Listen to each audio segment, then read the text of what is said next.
اللہ اللہ اللہ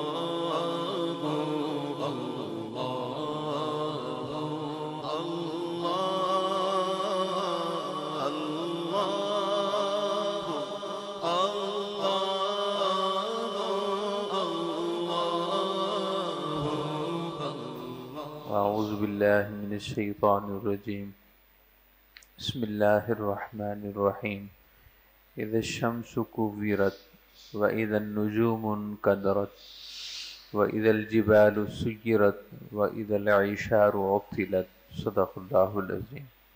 محبت سے درود پاک پڑھ لیجیے۔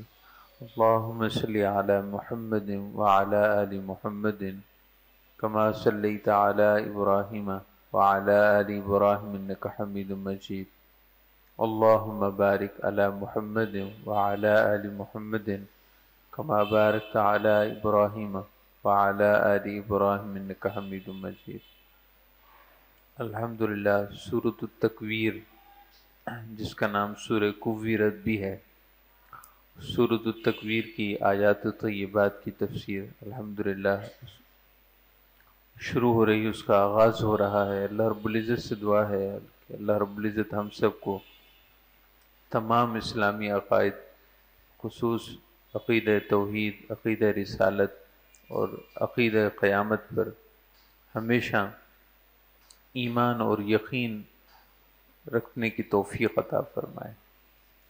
اس سورہ پاک میں اللہ رب العزت نے ان دو مضمونوں کو بیان فرمایا ہے، ایک قیامت کا برحق ہونا اور دوسرا یہ کہ حضور نبی رحمت صلی اللہ علیہ وسلم اللہ تعالیٰ کے سچے اور آخری نبی ہیں۔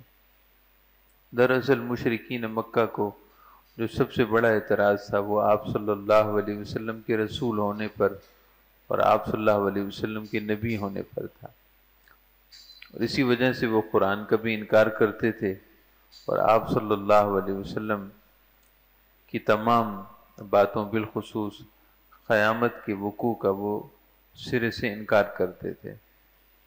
یہ سورہ پاک بالکل ابتدائی نازل ہونے والی صورتوں اور آیات میں سے ہے۔ اس سورہ کا نام سورۃ التکویر ہے جو مشہور و معروف ہے، اور سورہ کویرت بھی نام ہے جو اس کی پہلی آیت میں مذکور ہے۔ اللہ تعالیٰ نے اس سورہ میں قیامت اور حضور کی رسالت کے بارے میں دلائل اور شواہد، تکوینی دلائل اور شواہد بیان فرمائے ہیں۔ تکوینی کا مطلب یہ ہے کہ کائنات سے دلائل بیان کیے ہیں، جو چیزیں نظر آنے والی ہیں اللہ تعالیٰ نے ان سے قیامت کے حق ہونے کو بیان کیا ہے۔ قیامت کے دو مرحلے ہیں۔ پہلا مرحلہ وہ ہے جس میں جب سور پھونکا جائے گا تو ایک گھبراہٹ کا عالم طاری ہو جائے گا، اور جتنے جاندار، جتنے انسان زندہ ہوں گے وہ موت کی طرف چلے جائیں گے، ان کی زندگیاں موت سے بدل جائیں گی، حتیٰ کہ رفتہ رفتہ کائنات کی ہر چیز نیست و نابود ہو جائے گی۔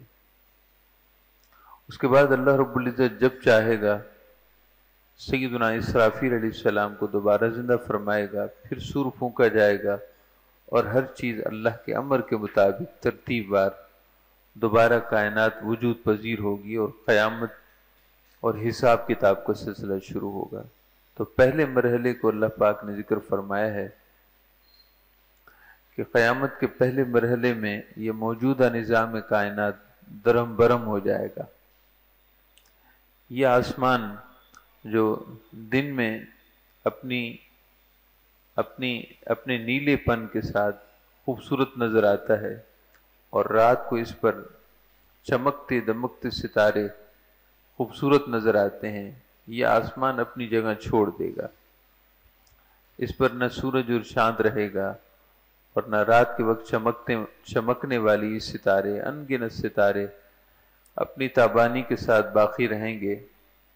یہ فلک بوس پہاڑ، آسمان سے باتیں کرنے والے یہ پہاڑ ریزہ ریزہ ہو کر غبار کی طرح ہوا میں اڑنے لگیں گے۔ چرند و پرند اور جتنے جاندار ہیں سب کی حالت عجیب و غریب ہو جائے گی۔ پھر دوسرا مرحلہ ہوگا جب دوبارہ سور پھونکا جائے گا اور کائنات دوبارہ وجود پذیر ہوگی، اور اللہ رب العزت کے سامنے، خدا رب ذوالجلال کے سامنے حساب کتاب کے لیے ہر ایک کو پیش کیا جائے گا۔ ایک طرف دوزخ کے شعلے بھڑکتے ہوئے دکھائی دے رہے ہوں گے، اور دوسری طرف جنت اپنی زینت اور خوبصورتی کے ساتھ، تمام خوبصورتیوں کے ساتھ، آراستگی کے ساتھ وہ بھی نظر آ رہی ہوگی۔ اور اسی سورہ کے آخر میں اللہ تعالیٰ نے رسالت کا ذکر فرمایا ہے، متعدد قسمیں کھا کر، قسمیں ارشاد فرما کر اس بات کا اعلان کیا ہے کہ یہ جو قرآن کے حامل ہمارے نبی ہیں، جنہیں قرآن دیا گیا ہے، یہ اللہ کے سچے رسول ہیں، اور جو یہ کلام تمہیں پڑھ کر سنا رہے ہیں وہ کلام انہوں نے خود سے معاذ اللہ نہیں گڑھا، خود سے تالیف نہیں کیا، خود سے نہیں بنایا، اور نہیں کسی اور انسان نے یا بقول تمہارے کسی جن نے انہیں سکھایا ہے، ایسا بھی نہیں ہے، بلکہ ایک معزز محترم فرشتہ اللہ تعالیٰ کی طرف سے وہ پیغام لے کر، پیغام وحی ربانی لے کر ان کی طرف آیا ہے، اور وہ ایسا معزز محترم فرشتہ ہے جس کی امانت اور دیانت ہر شک و شبے سے بالاتر ہے۔ یعنی جبریل امی اللہ کا کلام لے کر ان کی طرف اترے ہیں، ان کی بارگاہ میں آئے ہیں، اور اے نہ سمجھو اس رسالت کے میٹھے چشمے سے سیراب کر کے اپنے ظاہر اور باطن کو منور کر لو اور ہوش سے کام لو، نہ اپنی دنیا برباد کرو، نہ آخرت برباد کرو۔ یہ سورہ پاک کی تمہید تھی جو آپ کے سامنے ذکر کی گئی۔ اب براہ راست آیات طیبات کو سماعت کیجیے۔ بسم اللہ الرحمن الرحیم، اللہ کے بابرکت نام سے شروع جو بہت ہی مہربان اور ہمیشہ رحم فرمانے والا ہے۔ اذا الشمس کورت، یاد کرو کہ جب سورج لپیٹ دیا جائے گا۔ اذا الشمس کورت، یاد کرو وہ وقت، یعنی وہ آنے والا وقت، اس کا تصور اپنے ذہن میں بٹھاؤ کہ وہ منظر کیسا منظر ہوگا، وہ وقت کیسا وقت ہوگا۔ ذرا چشم تصور میں، تصور کی آنکھ میں اس منظر کو دیکھو کہ وہ وقت کیسا ہوگا۔ الشمس کورت، جب سورج لپیٹ دیا جائے گا۔ کورت تکویر سے بنا ہے۔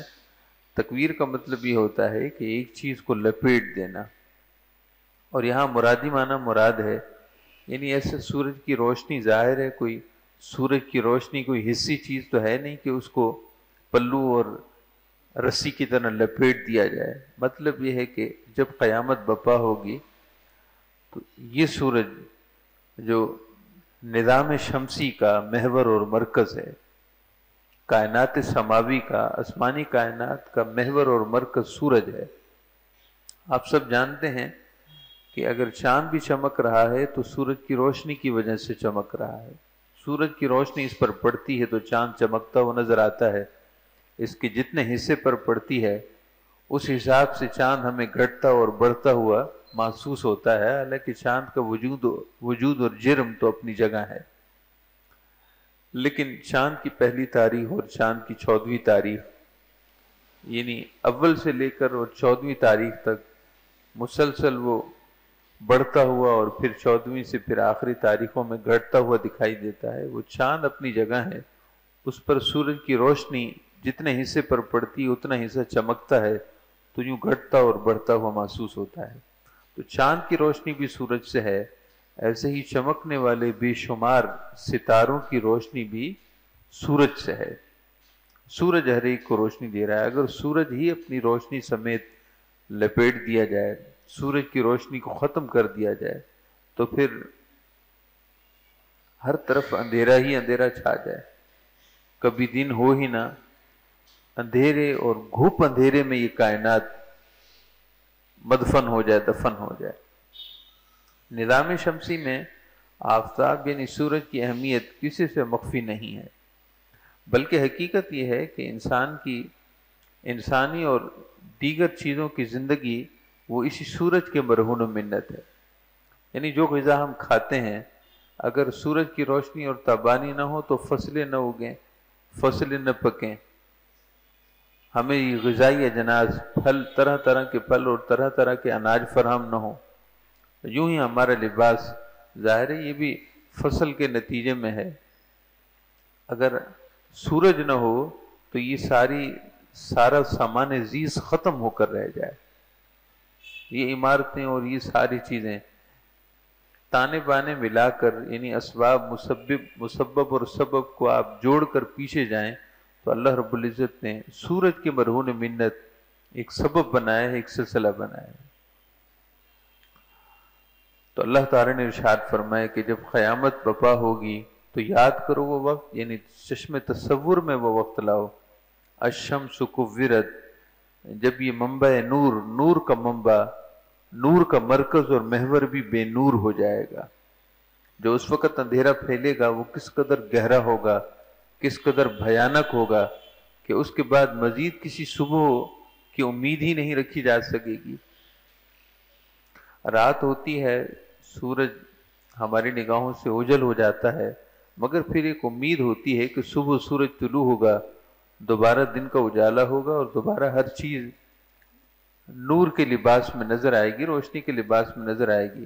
لیکن وہ قیامت کا اندھیرا جب سورج ہمیشہ کے لیے بے نور ہو جائے گا تو اس وقت کس قدر ہیبت طاری ہوگی۔ وَإِذَا النُّجُومُ انْقَدَرَتْ، اور جب ستارے بکھر جائیں گے۔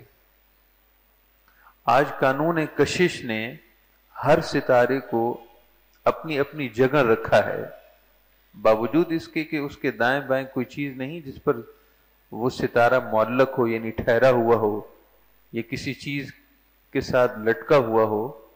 ہر ستارے کو اللہ رب العزت نے یوں ہی اپنی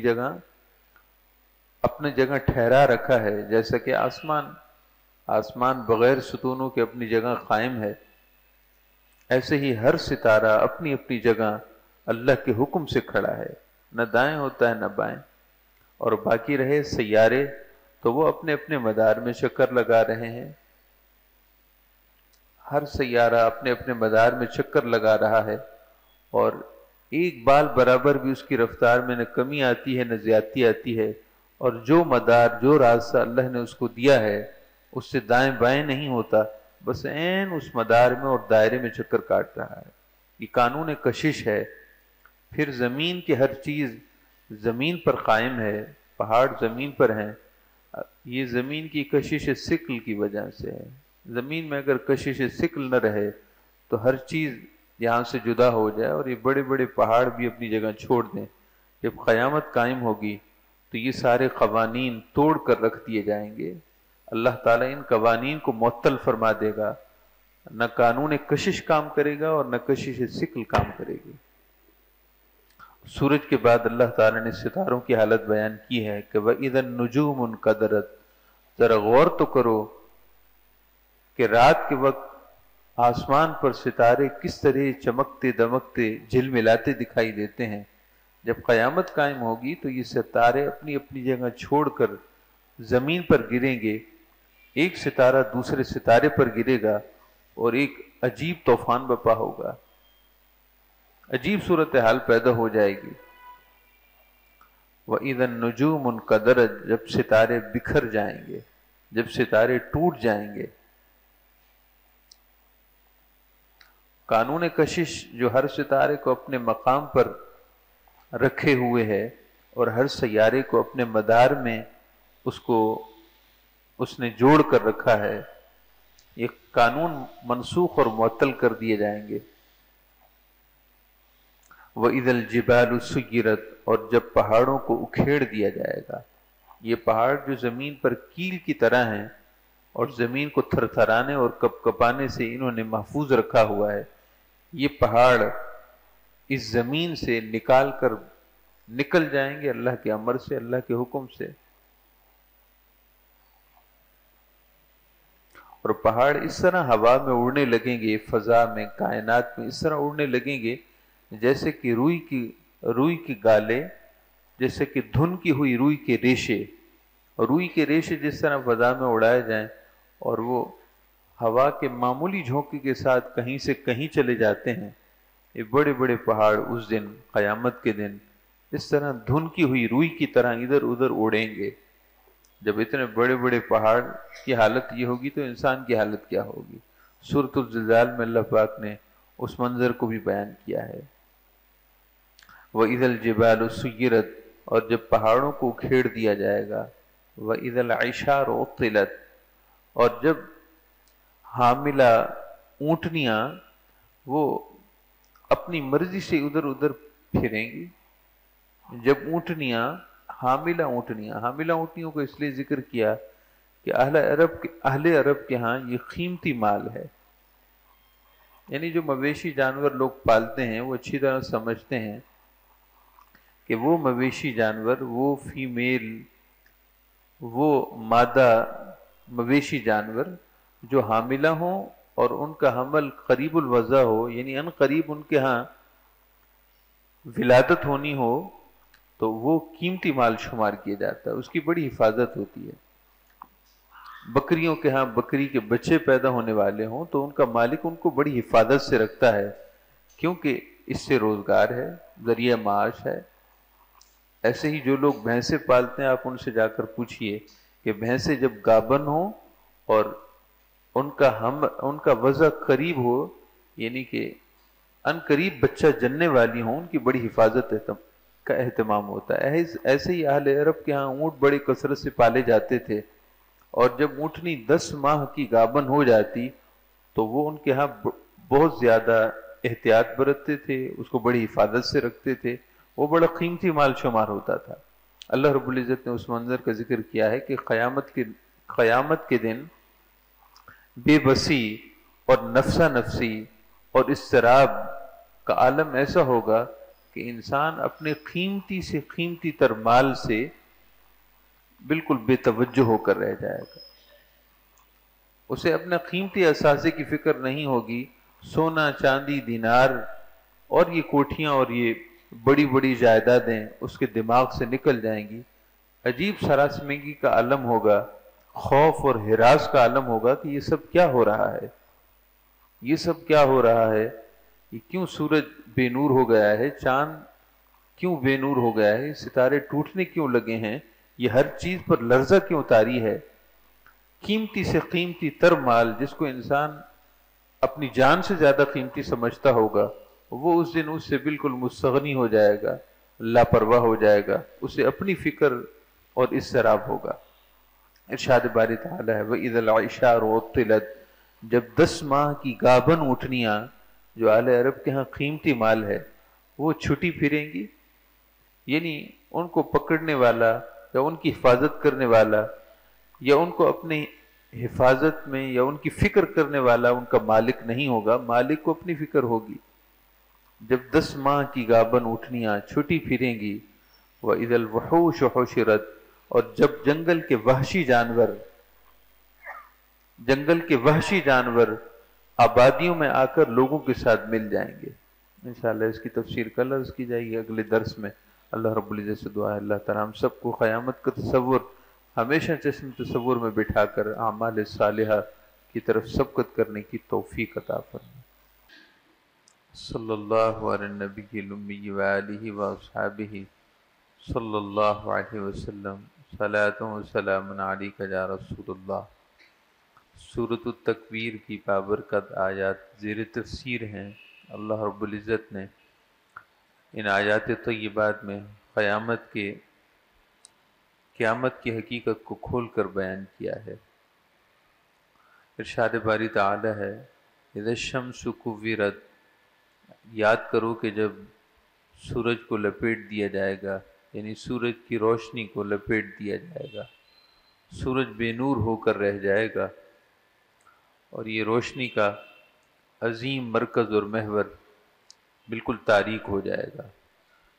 وَإِذَا النُّجُومُ انْكَدَرَتْ، اور جب ستارے بکھر جائیں گے، یہ ستارے جو آسمان پر اپنی مقرر جگہ ایک زمانے سے صدیوں سے قائم ہیں اور جب تک اللہ چاہے گا قائم رہیں گے، لیکن جب قیامت قائم ہوگی تو یہ ستارے اپنی جگہ چھوڑ دیں گے اور اپنی جگہ چھوڑ کر زمین پر گرنے لگیں گے اور ایک دوسرے پر گریں گے۔ وَإِذَا الْجِبَالُ سُيِّرَتْ، اور جب پہاڑوں کو اکھیڑ دیا جائے گا، جب پہاڑوں کو اپنی جگہ سے ہٹا دیا جائے گا۔ وَإِذَا الْعِشَارُ عُطِّلَتْ، اور جب 10 ماہ کی گابن اونٹنیاں اپنی مرضی سے چھٹی پھریں گی۔ پچھلے درس میں اس کی تفسیر بیان کی تھی کہ اہل عرب کے ہاں عموماً مویشی اور جانور پالنے کا رواج تھا، بالخصوص اونٹ پالنے کا رواج تھا، اور جو لوگ بھی جانور پالتے ہیں، مویشی جانور پالتے ہیں، تو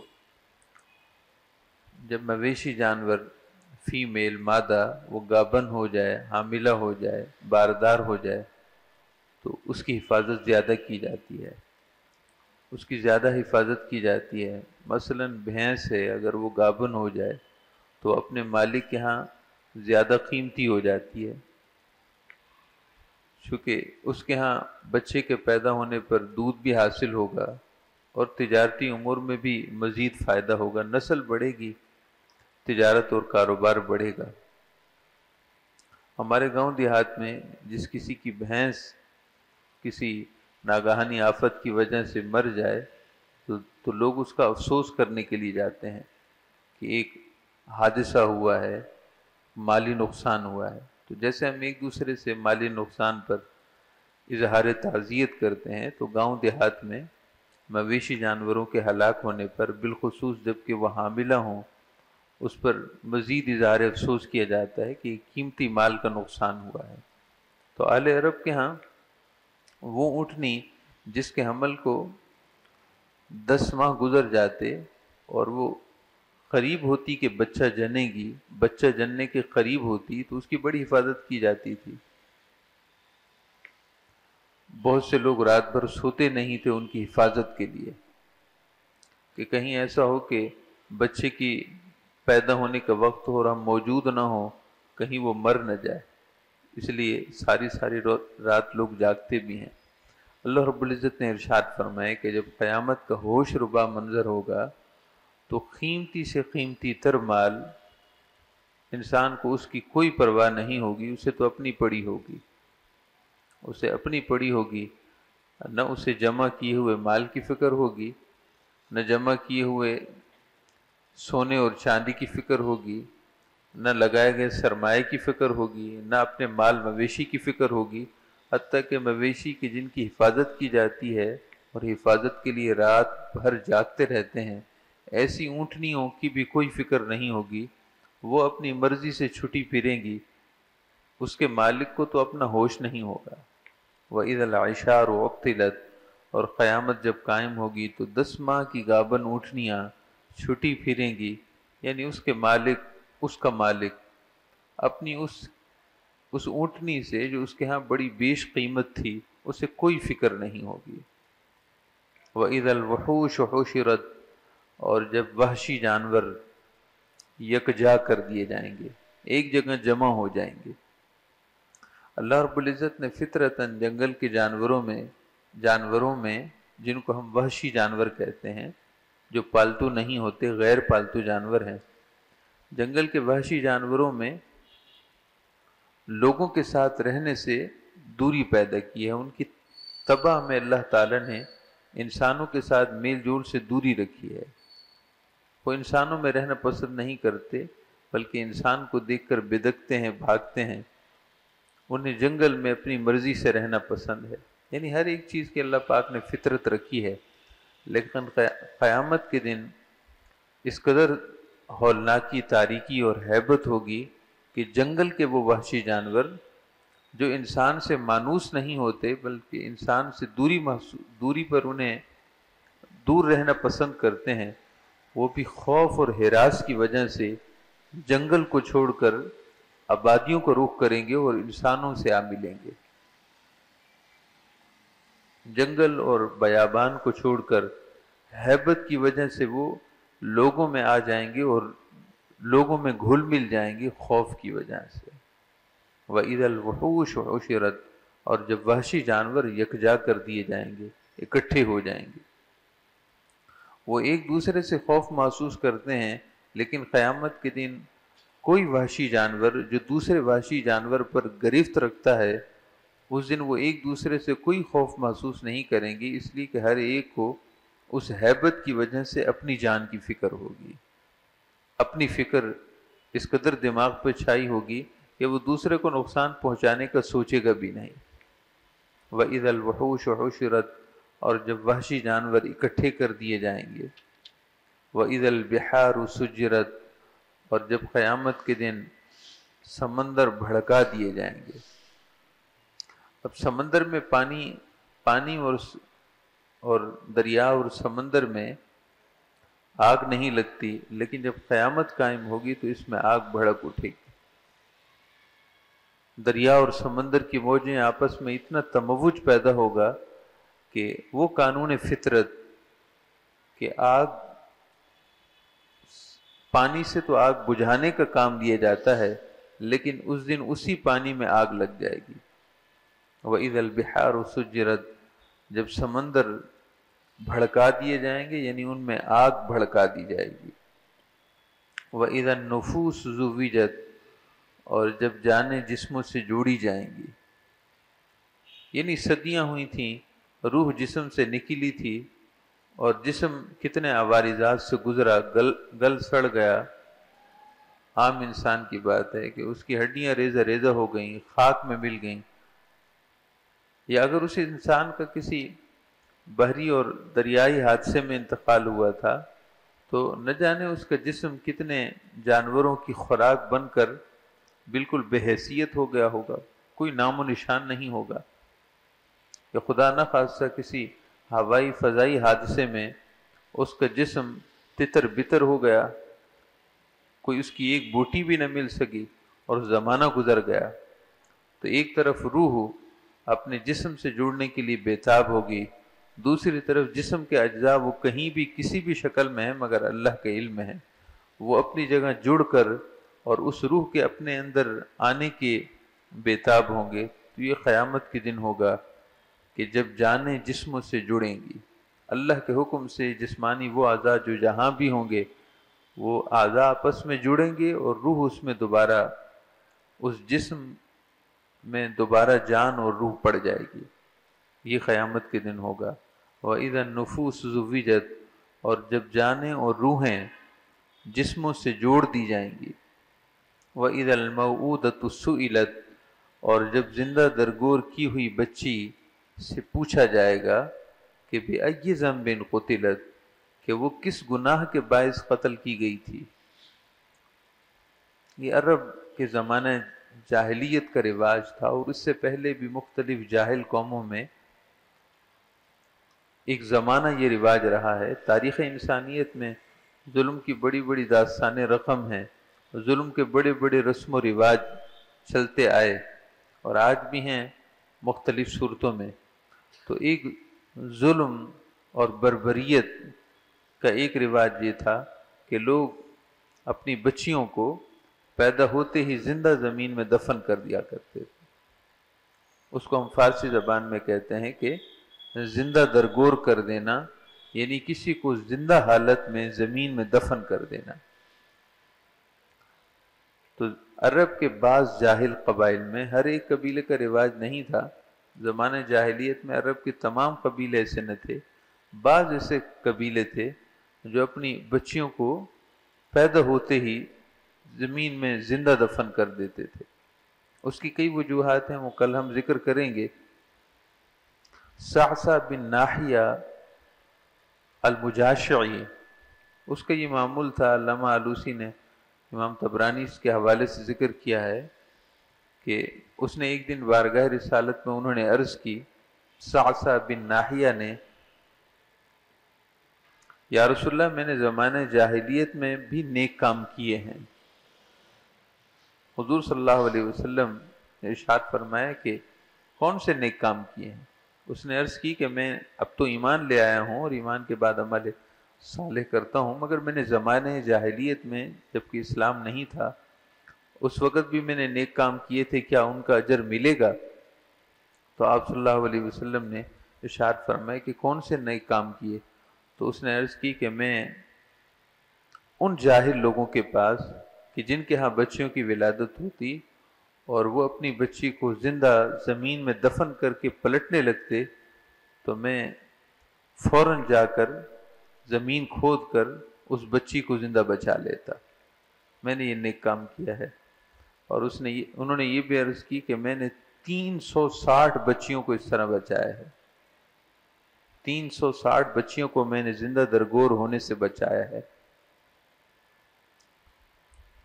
تو آپ صلی اللہ تعالی علیہ وسلم نے ارشاد فرمایا کہ اجرہ اذ من اللہ علیک بالاسلام، ارشاد فرمایا کہ اللہ تعالی نے اگر آپ کو اسلام کی توفیق دی ہے، یہ نعمت دی ہے، تو یقیناً ان نیکیوں کا بھی آپ کو اجر ملے گا۔ وہ یہ کہ آپ صلی اللہ علیہ وسلم یہ ارشاد فرمانا چاہتے تھے کہ وہ جو تو نے نیک کام کی، اتنے بچیوں کو زندہ درگور ہونے سے بچایا ہے، ان اللہ تعالیٰ کے اس پر اللہ تعالیٰ کے اجر و انعامات میں سے ایک نعمت یہ بھی ہے کہ اللہ تعالیٰ نے تجھے اسلام کی دولت عطا کی۔ تو اللہ تعالیٰ نے قرآن پاک میں ارشاد فرمایا کہ جب قیامت برپا ہوگی تو جہاں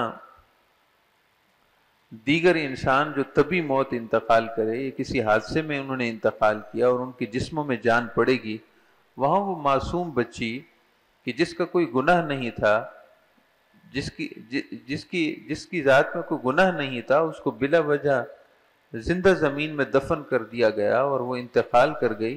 قیامت کے دن وہ بچی بھی زندہ ہوگی اور اس سے پوچھا جائے گا کہ تجھے کس گناہ میں قتل کیا گیا تھا، تجھے کس گناہ کی پاداش میں اتنی سخت اذیت ناک موت سے اور قتل سے دوچار کیا گیا۔ قیامت قائم ہوگی تو اس معصوم بچی سے پوچھا جائے گا، اور ظاہر ہے جب پوچھا جائے گا تو پھر ظالم کی پکڑ بھی سخت ہوگی، اور اس ظالم سے پوچھا جائے گا کہ اس کا تو کوئی گناہ نہ تھا، تو نے کس گناہ میں اس کو زندہ درگور کیا۔ تو زمانہ جاہلیت میں رواج تھا، اس کی مختلف وجوہات تھیں، انشاءاللہ کل ذکر ہوں گی۔ اللہ رب العزت سے دعا ہے اللہ تعالیٰ ہم سب کو قیامت کے بارے میں یقین رکھتے ہوئے اعمال صالحہ کا سرمایہ کثرت سے جمع کرنے کی توفیق عطا فرمائے۔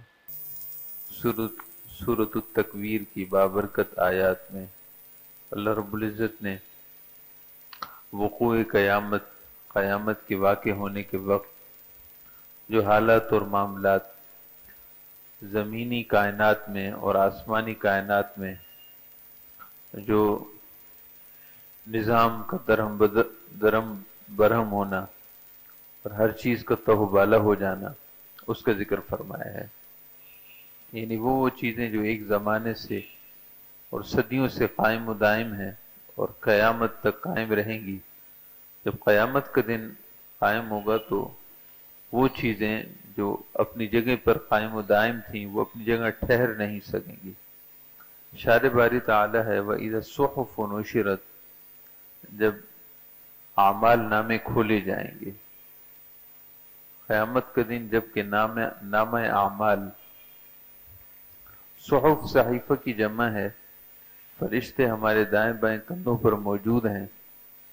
دائیں کندھے پر فرشتہ وہ انسان کی نیکیاں لکھتا ہے، اور بائیں کندھے والا فرشتہ وہ انسان کی گناہ لکھتا ہے۔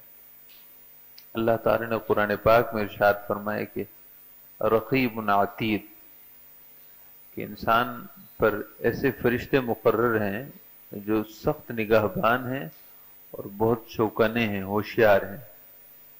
فرشتوں کو ویسے ہی نیند نہیں آتی، وہ نیند سے اونگنے سے پاک ہیں، نوری اللہ کی نوری مخلوق ہیں۔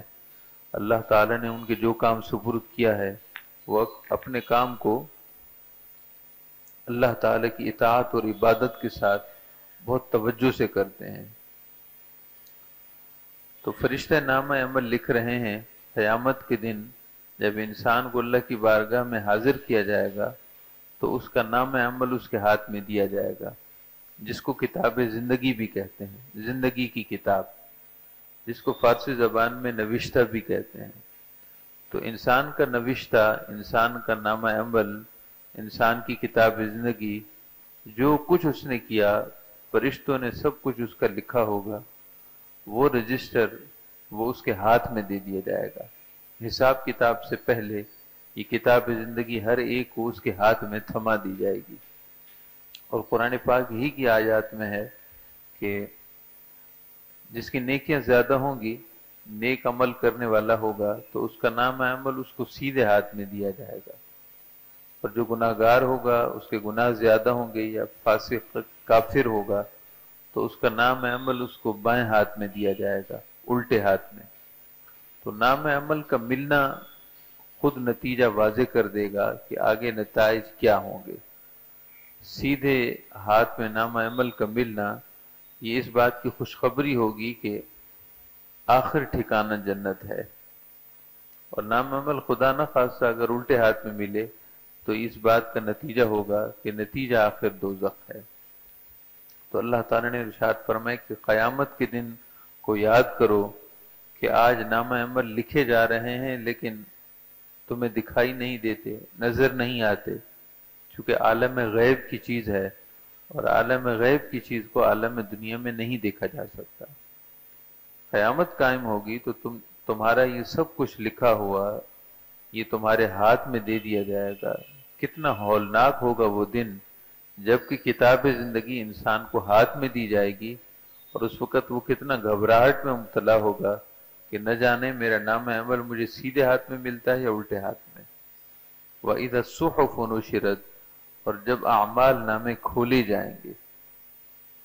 قرآن پاک میں ہے کہ اللہ تعالیٰ بندے کا حساب لینے سے پہلے خود بندے سے فرمائے گا کہ اپنی کتاب زندگی خود پڑھ لے جو فرشتوں نے تیرے ہاتھ میں دی ہے، قبل اس سے کہ میں تیرا حساب لوں، تجھ سے پوچھوں، تو اپنی کتاب خود ہی پڑھ لے۔ اقرأ کتابک کفی بنفسک اليوم علیک حسیبا، اپنی کتاب زندگی خود پڑھ لے، اپنا حساب اور حساب کا نتیجہ نکالنے میں تو خود کافی ہے۔ خود اپنے ضمیر سے پوچھ لے کہ اس طرح کے عمل کرنے والے کا نتیجہ کیا ہونا چاہیے۔ ہم تو حساب لیں گے، مگر اس سے پہلے تو اپنی کتاب زندگی پڑھ کے خود ہی دیکھ لے، تیرا اپنا ضمیر تیرے اندر کی خود عدالت میں تیرے لیے کیا فیصلہ نکلتا ہے۔ وَإِذَا الصُّحُفُ نُشِرَتْ، اور جب نام عمل کھولے جائیں گے۔ وَإِذَا السَّمَاءُ كُشِطَتْ، اور جب آسمان کی کھال ادھیڑ لی جائے گی، جب آسمان کی کھال کو اس سے ادھیڑ لیا جائے گا۔ اس کا مطلب یہ ہے کہ آسمان کا سارا حسن ختم ہو جائے گا، کیونکہ کسی بھی انسان کے ظاہر کی خوبصورتی اس کے ظاہری خد و خال سے ہے، ظاہری کھال سے ہے۔ یہ جو ہماری جلد ہے، جسم پر جلد ہے، جسم پر جلد اور اسکن ہے، اس میں انسان کی ظاہری خوبصورت اور ظاہری جمال ہے۔ ہمارے چہرے ماشاءاللہ خوبصورت ہیں، لیکن چشم تصور میں لائیے کہ اگر چہرے کی کھال خدا نہ خاصہ اس کا رنگ بدل جائے، خدا نہ خاصہ یہ جھلس جائے، خدا نہ خاصہ یہ کھال اور یہ اسکن چہرے سے ادھیڑ لی جائے، تو پھر چہرہ کیا ہے؟ انتہائی بدصورت چہرہ نظر آئے گا۔ تو اللہ پاک نے آسمان کے لیے ارشاد فرمایا کہ جب قیامت قائم ہوگی تو آسمان کی کھال ادھیڑ لی جائے گی۔ اب آسمان کی تو کوئی کھال نہیں ہے، مطلب یہ ہے کہ آسمان جو اتنا خوبصورت نظر آتا ہے، دن میں نیلگوں نظر آتا ہے، ایسے کہ جیسے کہ نیلی چھتری ہو، اور پھر اس میں چمکتا دمکتا سورج ہے، پھر اس میں بادل ہیں، پھر رات کے وقت چاند چمکتا ہے، بے شمار ستارے جیسے کہ دیے جلا دیے گئے ہوں، ایسے جھلملاتا آسمان لگتا ہے۔ تو دن کے وقت، رات کے وقت یہ خوبصورت آسمان، اس کی خوبصورتی قیامت کے دن بحال نہیں رہے گی۔ یہ سب حسن و جمال انتہائی بھیانک صورت اختیار کر جائے گا۔ ستارے جڑنے لگیں گے، سورج کی روشنی ختم ہو جائے گی، چاند بے نور ہو جائے گا، آسمانی کائنات پر عجیب و غریب آوازیں پیدا ہوں گی، اوپر کی چیزیں زمین پر دھڑام سے گرنے لگیں گی۔ تو ارشاد فرمائے کہ وَإِذَا السَّمَاءُ كُشِطَتْ، اور جب قیامت قائم ہوگی تو آسمان کی کھال ادھیڑ لی جائے گی، یعنی آسمان کا سارا حسن و جمال وہ بھیانک صورت میں بدل جائے گا۔ وَإِذَا الْجَحِيمُ سُعِّرَتْ، اور جب جہنم کو دہکا دیا جائے گا۔ حدیث پاک میں اللہ تعالیٰ نے جہنم کو بنایا اور اس میں جب آگ بھڑکائی گئی تو وہ شروع میں زرد تھی، پیلے رنگ کی تھی، زرد رنگ کی تھی، پھر کئی ہزار سال وہ دہکائی جاتی رہی حتیٰ کہ وہ سرخ ہو گئی، پھر کئی ہزار سال اس کو مزید اس میں حدت اور گرمائش پیدا کی گئی حتیٰ کہ وہ سیاہ ہو گئی۔ اب جہنم کی آگ سیاہ ہے، جہنم میں اندھیرا ہے، جہنم کی آگ بھی سیاہ ہے، اور اس میں ڈالے جانے والے لوگ اللہ ہمیں اپنی زمان میں رکھے وہ بھی سیاہ ہوں گے۔ وہاں کے جو فرشتے ہیں وہ بھی سیاہ ہیں، ان کا لباس بھی سیاہ ہے، اور جب قیامت قائم ہوگی تو اس کی حدت اور گرمائش میں اور زیادہ اضافہ ہو جائے گا، جیسے کہ سورہ ملک میں اللہ پاک کا ارشاد ہے کہ جہنم دہکتی ہوگی اور اس سے شہیق پیدا ہوگی۔ شہیق کا مطلب چنگھاڑ، حالانکہ آواز خدا نہ خاصہ دنیا کی آگ ہو تو آگ سے آواز پیدا نہیں ہوتی، چیزوں کے جلنے کی آواز آتی ہے، لیکن جہنم کی آگ سے چنگھاڑ پیدا ہوتی ہے، یعنی اس کی آگ سے بھی آواز نکلتی ہے، اور قیامت کے دن اس کی آواز محسوس ہوگی۔ وَإِذَا الْجَحِيمُ سُعِّرَتْ، اور جب قیامت قائم ہوگی تو جہنم کو اور گرم کر دیا جائے گا، اس کو خوب دہکا دیا جائے گا۔ وَإِذَا الْجَنَّةُ أُزْلِفَتْ، اور جب کہ جنت کو بہت قریب کر دیا جائے گا۔ یہ قریب اس لیے ہوگا کہ جو اہل جنت ہیں، اہل حسنہ ہیں، نیک لوگ ہیں، تاکہ ان کا شوق اور بڑھ جائے، وہ خوش ہوں کہ اب جنت قریب آ گئی ہے، اور جو اللہ کے نافرمان ہوں ان کی حسرت میں اضافہ ہو جائے کہ افسوس کہ ہم نے ایسے عمل ہی نہ کیے کہ ہم اس جنت کو پا لیتے۔ تو جنت کو قریب کر دیا جائے گا قیامت کے دن، تاکہ نیک لوگوں کا شوق بڑھ جائے اور ان کی خوشی بڑھ جائے کہ ان قریب ہم اس نعمت کو پانے والے ہیں، اور گناہ گاروں، کافروں، مشرکوں کا افسوس بڑھ جائے کہ افسوس کہ ہم ایسے عمل نہ کر سکے کہ ہم جنت کو پا سکتے۔ جیسا کہ حدیث پاک میں ہے کہ جب مردے کو قبر میں رکھا جاتا ہے، اگر وہ صاحب ایمان ہو تو اس کے بائیں طرف دوزخ کی طرف کھڑکی کھلتی ہے اور پھر فوراً بند کر دی جاتی ہے، اور اس کے بعد جنت کی طرف کھڑکی کھلتی ہے جو قیامت کے دن تک کھلی رہتی ہے، اور اسے کہا جاتا ہے کہ اگر تو نیک عمل نہ کرتا تو تیرے لیے وہ تھا جو تو نے پہلے دیکھا، لیکن تو نے اچھے عمل کیے تو اب تیرے لیے یہ ہے۔ اس کے لیے جنت کا بچھونا اور جنت کی ہوائیں اس کی قبر میں داخل ہوتی۔ اس کے برعکس جو منافق اور مشرک ہو، جب اسے قبر میں رکھا جاتا ہے یا وہ عالم برزخ میں پہنچتا ہے تو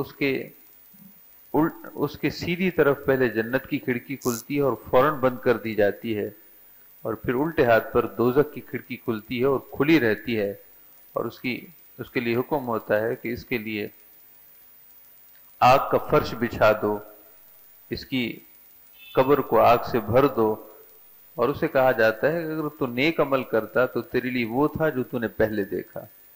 یہ اس لیے ہے تاکہ اس کا افسوس بڑھ جائے، اور صاحب ایمان کے لیے پہلے بائیں طرف دوزخ کی کھڑکی اس لیے کھولی جاتی ہے تاکہ اس کی نعمت کی قدر بڑھ جائے، اور وہ اللہ تعالیٰ کی طرف سے عافیت کی نعمت کی قدر کرے کہ شکر ہے میں برے اعمال سے بچا رہا۔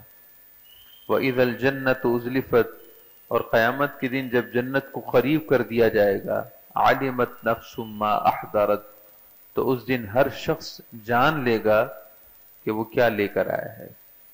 یہ وہ وقت ہوگا، یہ وہ بات ہوگی جو جہنم سے پہلے بھی ایک جہنم ہوگی اور جنت سے پہلے بھی ایک جنت ہوگی۔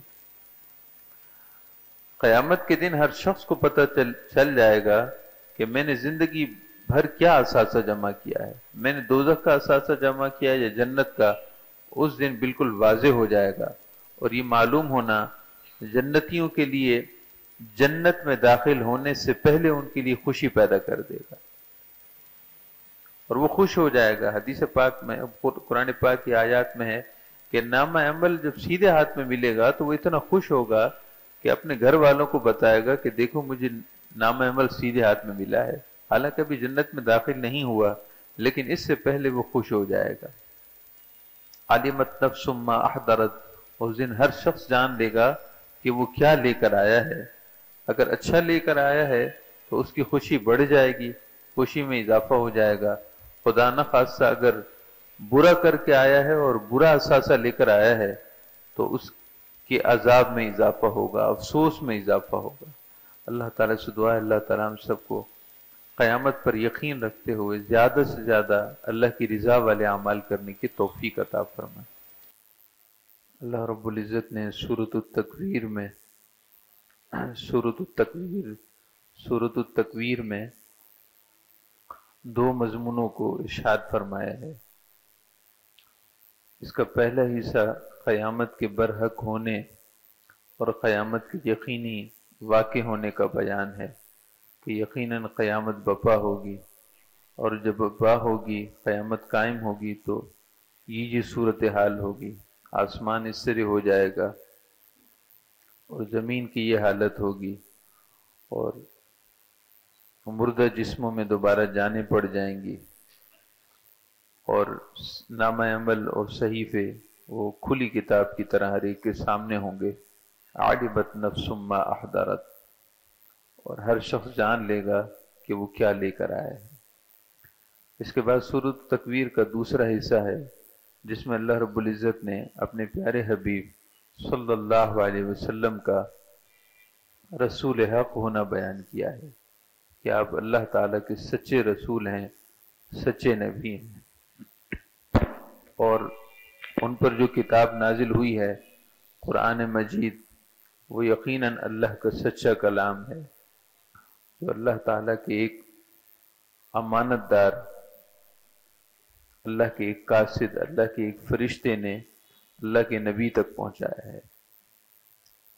اللہ رب العزت نے چند قسموں کے ساتھ، چند قسمیں ارشاد فرمانے کے ساتھ اپنے پیارے حبیب صلی اللہ علیہ وسلم کا رسول حق ہونا اور قرآن پاک کا کلام حق ہونا بیان کیا ہے۔ ارشاد باری تعالی ہے فَلَا أُقْسِمُ بِالْخُنَّسِ الْجَوَارِ الْكُنَّسِ وَاللَّيْلِ إِذَا عَسْعَسَ، اور پھر میں قسم کھاتا ہوں، اللہ پاک نے ارشاد فرمایا فَلَا أُقْسِمُ، اور پھر میں قسم کھا کر یہ ارشاد فرماتا ہوں، پھر میں قسم کھاتا ہوں بالخنس، پیچھے ہٹ جانے والوں کی، الجوار، اور ان کی جو سیدھے چلنے والے ہیں، الکنس، اور ان کی جو ایک جگہ ٹھہرنے والے ہیں۔ اب وہ کیا چیزیں ہیں اس کا ذکر اللہ تعالیٰ نے نہیں فرمایا، یعنی صفات کا ذکر کیا ہے، ان کی قسم وہ کیا چیزیں ہیں اس کا ذکر نہیں ہوا، وہ ہیں کیا، ذوات کا ذکر نہیں ہے، ان کی صفات اور ان کی خاصیتوں کا ذکر ہے۔ قسم ہے ان کی کہ جو پیچھے ہٹ جانے والے ہیں، چھپ جانے والے ہیں، مخفی ہو جانے والے ہیں، سمٹ جانے والے ہیں، ان کی قسم، اور قسم ان کی جو تیزی کے ساتھ سیدھے چلنے والے ہیں، الکنس، اور ان کی جو اپنی جگہ رکے رہنے والے ہیں، اپنی جگہ ٹھہرے ہوئے ہیں۔ اب اس بارے میں تفاسیر مختلف ہیں، اللہ تعالیٰ کی حکمت ہوگی، کوئی نہ کوئی وہی جانتا ہے کہ صفات کا ذکر کیا ہے مگر ذوات کا اور موصوف کا ذکر نہیں فرمائے کہ وہ چیزیں کیا ہیں، وہ ذوات کیا ہیں۔ حضور سیدنا مولا علی المرتضیٰ، سیدنا علی کرم اللہ تعالی وجہ الکریم سے جب پوچھا گیا کہ اس سے مراد کون سی چیزیں ہیں کہ وہ اپنی جگہ ٹھہرنے والے ہیں اور سمٹ جانے والے ہیں، ارشاد فرمائے کہ اس سے مراد ستارے ہیں، ستارے ہیں، آسمان پر جو ستارے چمکتے دمکتے نظر آتے ہیں، اس سے مراد وہ ستارے ہیں۔ یہاں ستاروں کی قسم ارشاد فرمائی ہے کیونکہ ستارے اللہ کی مخلوق میں، اجرام فلکیہ میں ہر ایک کو نظر آتے ہیں، اور اللہ تعالی کی قدرت کاملہ کا ایک بہت بڑا مظہر ہے۔ اللہ تعالی کی قدرت اور شان کو ظاہر کرنے کی ایک بہت بڑی علامت اور نشانی ہے۔ سورج بھی اللہ کی نشانی ہے، چاند بھی، اور کائنات کی ہر چیز اللہ کا پتہ دیتی ہے، اللہ تعالیٰ کی نشانیاں ہیں، مگر یہاں پر خاص ستاروں کی قسم ارشاد فرمائی گئی ہے، کیونکہ ستارے دن کے وقت مخفی ہو جاتے ہیں، سمٹ جاتے ہیں۔ ستارے تو اپنی جگہ ہوتے ہیں مگر دکھائی نہیں دیتے، یعنی ان کی روشنی بظاہر سمٹ جاتی ہے۔ فلا اقسم بالخنس، قسم ہے ان کی کہ جو سمٹ جانے والے ہیں، یعنی وہ ستارے کہ جو دن کے وقت مخفی ہو جاتے ہیں، ان کی روشنی سمٹ جاتی ہے۔ الجوار، اور ان کی قسم، ان ستاروں کی قسم جو اپنے مدار میں سیدھ میں جلدی کے ساتھ تیرنے والے ہیں، چلنے والے ہیں۔ ستارے بھی اپنی جگہ سے دوسری جگہ حرکت کرتے ہیں۔ اب یہ جو ستاروں کا علم رکھتے ہیں یا اس سے واقف ہیں، وہ اچھی طرح جانتے ہیں، کچھ ستارے ایک جگہ سے دوسری جگہ وہ دیر سست روی سے، یعنی آہستہ آہستہ اپنے مدار میں چکر لگاتے ہیں۔ بعض ستارے تو ایسے ہیں کہ ایک ایک صدی لگ جاتی ہے ان کو اپنا مدار پورا کرنے میں، یعنی 100 سال، بعضوں کو چند سال، بعضوں کو اس سے بھی زیادہ۔ اور قسم ہے ان کی، یعنی ان ستاروں کی جو اپنی سیدھ میں تیزی کے ساتھ چلنے والے ہیں۔ واللیل الکنس، اور ان ستاروں کی قسم جو اپنی جگہ رکے رہنے والے ہیں، ٹھہرنے والے ہیں۔ ایک بہت بڑا عالم ہے، عالم نجوم ہے، ستاروں کا بہت بڑا جہان ہے۔ جو لوگ ان چیزوں سے واقفیت رکھتے ہیں، ان پر اللہ تعالیٰ کی قدرت کے بے شمار نظارے اور بے شمار دروازے ان پر واضح ہوتے ہیں، جس سے اللہ تعالیٰ کے غلبے اور اس کی شان غالبیت کے ہر شے پر غالب ہے، اس کی شان ظاہر ہوتی ہے۔ واللیل اذا عسعس، اور قسم ہے رات کی کہ جب وہ رخصت ہونے لگتی ہے۔ قسم ہے رات کی کہ جب اس کا اندھیرا سمٹنے لگتا ہے، دن کا اجالا چھانے لگتا ہے، رات کی تاریکی سمٹنے لگتی ہے، اس رات کی قسم، رات کے اس وقت کی قسم کہ جب کہ وہ رخصت ہونے لگتی ہے، اس کی تاریکی اور اندھیرا یہ ڈھلنے لگتا ہے، ٹلنے لگتا ہے اور روشنی چھانے لگتی ہے۔ یہ بھی کیا خوبصورت وقت ہے، وہ اندھیری اور کالی رات، تاریک رات، جو بہت سے مغموم لوگوں کو مزید غمزدہ کر دیتی ہے۔ یعنی تاریکی میں اور اندھیرے میں، تنہائی میں انسان پریشان ہو جاتا ہے، انتظار ہوتا ہے کہ کب صبح ہو اور روشنی آئے، کہ روشنی ایک طرح کی طمانینت اور سکون ہے، خوفزدہ دلوں کے لیے پیغام میں امن ہے۔ تو وہ وقت مبارک وقت بھی ہے، اور ساتھ میں اللہ کی قدرت کو ظاہر کرتا ہے کہ وہ تاریکی جو کئی گھنٹوں پر محیط تھی، آہستہ آہستہ تاریکی اپنے پنجے چھوڑنے لگتی ہے اور روشنی آ جاتی ہے۔ اللہ تعالیٰ نے گویا کہ 4 قسمیں ارشاد فرمائیں، اور قسم کس بات پر ارشاد فرمائی؟ 5ویں قسم بھی ہے، والصبح اذا تنفس، اور صبح کی قسم جب کہ وہ سانس لے۔